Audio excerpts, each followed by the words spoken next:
எல்லோருக்கும் வணக்கம். இன்னைக்கு நம்ம பார்க்க போகிற கதை மாமியாரின் பயத்தை போக்கிய மருமகள். வாங்க கதைக்குள்ள போகலாம். பள்ளிக்கூடம் விட்டு கிளம்பினாள் மாலதி.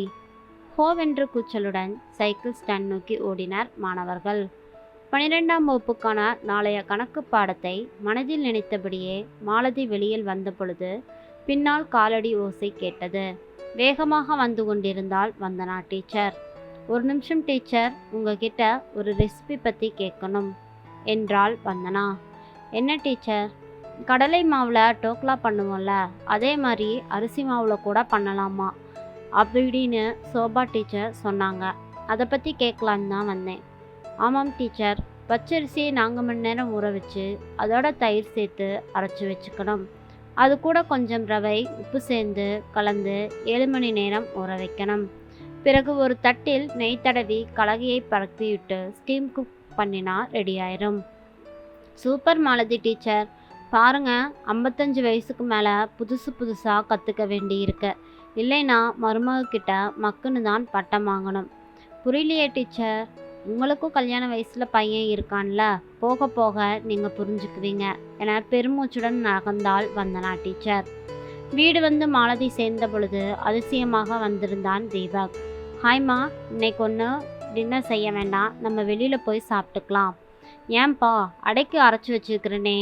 இருக்கட்டுமா, நாளைக்கு செஞ்சுக்கலாம். நீ ரெஃப்ரெஷ் ஆகிட்டு வா, கொஞ்சம் பேசணும். குளித்து முடித்து காட்டன் உடைக்கு மாறினாள் மாலதி. உள்ளே ஏதோ படபடுத்தது. தீபக் நல்ல பையன்தான், ஆனால் இந்த தலைமுறையினரின் பிரதிநிதி. கேட்ட கேள்விக்கு பதில் மெல்லிய சிரிப்பு. எப்பொழுதும் நண்பர்கள், கிரிக்கெட், ப்ராஜெக்ட், அவ்வளவுதான். கணவர் இருந்த பொழுது தீபக்கு 3 வயசு. அரசாங்க வேலை இருந்ததால் பொறுமையான மனம், ஆர்ப்பரிக்காத மனது என காட்டருவிகளையெல்லாம் கடந்து வந்து அவனை ஆளாக்கி விட்டிருந்தாள் மாலதி. உட்காருமா, காஃபி வேணுமா தீபக் என்றான். பேசிட்டு அப்புறமா குடிச்சுக்கலாம். சரிப்பா. மா, உங்ககிட்ட நேரடியாக சொல்கிறேன், வீணான்னு ஒரு பொண்ணு எங்கள் கம்பெனி தான், ஆனால் வேறு டிபார்ட்மெண்ட். நாங்கள் 3 வருஷமாக லவ் பண்ணுறோம். இத்தனை நாளாக உங்ககிட்ட சொல்லணும்னு ஏனோ தோணலை. நீ அவளை பார்க்கணும் அம்மா என்றான். எதிரில் இருந்த டீஃபாயின் மேல் நிலைத்திருந்தன அவளின் கண்கள். உமிழ்நீரை விளங்கினாள். மெல்லிய படபடப்பு. நீ எல்லாம் அம்மாவும் மாதிரி இல்லை. உலகம் பற்றி உனக்கு தெரியும். என் மேலே நம்பிக்கையே இருக்கு. நான் சூஸ் பண்ணிக்கிற பொண்ணு நல்லவளாகத்தான் இருப்பான்னு நீ நம்பு. சரியா அம்மா என்றான். அவளும் சரி என்று போல் தலையாட்டினாள். தேங்க்ஸ்மா, அவளும் நல்ல பொண்ணு தான். ஆனால் நிறைய விஷயத்தில் பிடிவாதமாக இருப்பா. நல்ல தூக்கம், சாப்பாடு, சுதந்திரம், இதெல்லாம் அவள் எப்பவும் மிஸ் ஆகக்கூடாதுன்னு கவனமாக இருப்பா. நானும் அப்படித்தானே இருக்கிறேன். தப்பில்லையே, இது மனுஷனுக்கு இயற்கையாக இருக்கிற குணாதிசயம் தானே. தேங்க்ஸ்மா, எப்போ பார்க்கலாம் சொல்லு. அதையும் நீயே சொல்ல. சரிப்பா என்றான். உரையாடல் முடிந்ததும் அவன் எழுந்து போய்விட்டான். அடுத்து வந்த தினங்களில் மாலதிக்கு நிறைய சங்கடங்கள். தீபக் அந்த வீணாவுடன் பேசுவது தானாக காதுகளில் விழுந்தது. சில சமயம் இனிமை, சில சமயம் வாக்குவாதம். மகன் முழுமையாக மாறிவிட்டதை தன் சுயமரியாதை குறைவாய் பேசுவது போல் வந்தனா டீச்சரும் சோபா டீச்சரும் பேசுவதை அவள் இப்பொழுதுதான் நினைத்து பார்த்தாள். என்ன மாதிரியா இருக்கும்? நம்மளுக்கும் இதே நிலைமை தான் வரப்போதோ? அவன் இப்போதே சொல்கிறானே பிடிவாதக்காரி என்று. உனக்கு சம்மதமான ஒரு வார்த்தை கூட என்கிட்ட கேட்கலையே. அவன் இப்படியெல்லாம் கிடையாது. இன்னைக்கு சப்பாத்தி பண்ணி செய்ய முடியுமா? கம்ப்யூட்டர் கோர்ஸ் சேரணும், 20,000 ஆகும், உன்னால் முடியுமா என கேட்டு கவலைப்படுபவன். பிக்னிக் வரலைன்னு சொல்லிட்டேன், அந்த 500 ரூபாய்க்கு உனக்கு பிடிச்ச தொட்டிச்செடி வாங்கலாமா என்பான். இப்படிப்பட்ட குணாதிசயம் கொண்டவன் இப்படி மாறிட்டானே. கஷ்டம் தெரிஞ்சு வளர்க்கிற பிள்ளை என ஒரு பக்கம் வருத்தமாக இருந்தாலும் அதனால் தான் அவன் பொறுப்பாக வளருவதாய் தோன்றும்.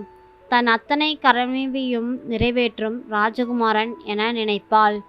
கடைசி வரை அவன் முகம் பார்த்தபடியே வாழ்ந்து உயிரை விட்டால் போதும் என அவளின் நெஞ்சு கசிந்தது. ஆனால் இப்படி செஞ்சுட்டானே என ஒரு பக்கம். வரப்போகிறவ அவளுக்கானவன். ஆனால் ஏதோ ஒரு நெருடல், சங்கடம். என்ன இது? அன்று பள்ளி விட்டு கிளம்பினாள் மாலதி. மரத்தை தாண்டும் பொழுது எதிரில் வந்த இளம்பெண், ஒரு நிமிடம் அம்மா, நான் வீணா. கொஞ்சம் பேசலாமா என கேட்கவும் அவளுக்கு தூக்கி வாரி போட்டது. சாரிம்மா, சொல்லாமல் வந்துட்டேன் என முறுவலித்தவளை கவனித்தாள் மாலதி.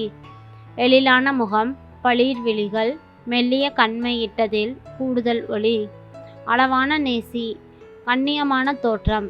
வீணாவா என்றாள். ஆமாம் அம்மா, 5 நிமிஷம்தான் ப்ளீஸ் என கெஞ்சினாள். தாராளம் அம்மா, வா உட்காரு என பெஞ்சில் உட்கார்ந்தபடி, தீபக் உங்களை பற்றி உயர்வாக பேசுவார். உங்களின் உழைப்பு, நிதானமான குணம் எல்லாம் பெருமையாக பேசுவார். எங்கள் அம்மாவும் உங்களை மாறித்தான். என்னோட 3 வயசுலேயே அப்பா போய்விட்டார். என்னையும் அண்ணனையும் அம்மாதான் டெய்லரிங் செய்து ஆளாக்கினாள். அண்ணன் பெரிய ஐடி கம்பெனியில் நல்ல வேலை. அப்படியா? ஆமாம், என் அண்ணனுக்கு கல்யாணம் ஆகிருச்சு. காதல் கல்யாணம்தான். ஆனால் அன்னைக்கும் என் அம்மாவுக்கு ஒத்து போகலை. அம்மாவுக்கு அண்ணன் மேலே ரொம்ப ரொம்ப பாசம்.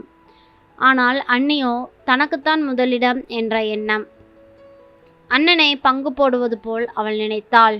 முழு அன்பும் தனக்குத்தான் என பிடிவாதமாக நின்று சண்டைகள் போட்டு இப்பொழுது அவர்கள் தனி குடித்தனம் போய்விட்டார்கள். என் அம்மாவோ தினம் தினம் கண்ணீர் விடுகிறாள். தினமும் பார்க்கிறேன். நிறைய பாடங்கள் கற்கிறேன்.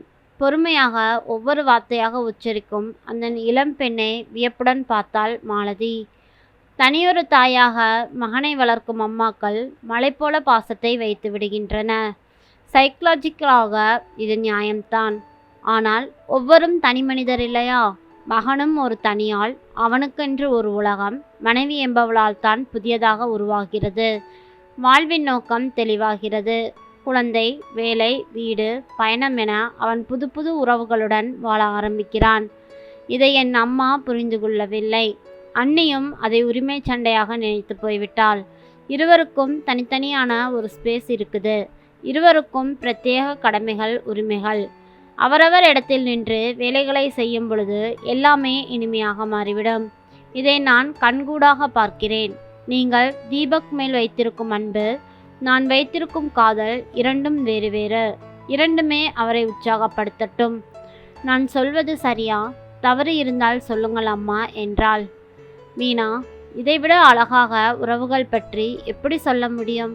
இந்த நிமிடத்திலிருந்து நான் உன்னை மகள் போலதான் நினைக்கிறேன் என்ற மாலதியின் கரங்கள் நீண்டு மீனாவை மெல்ல அணைத்து கொண்டனர். திருமணத்துக்கு பின் என் மகன் எனக்கு எப்பொழுதும் மகன்தான். ஆனால் உனக்கு அவன் கணவனாக, ஒரு தோழனாக, அனைத்துமாக மாற இருப்பவன் என்றாள் மாமியார். அவர்களின் திருமணம் இனிதே நடைபெற்று குடும்பத்துடன் சந்தோஷமாக இருந்தார்கள். நன்றி. இந்த கதை பிடிச்சிருந்தா மறக்காமல் உங்கள் நண்பருக்கும் ஷேர் பண்ணி சப்ஸ்கிரைப் பண்ணுங்கள். தேங்க்யூ.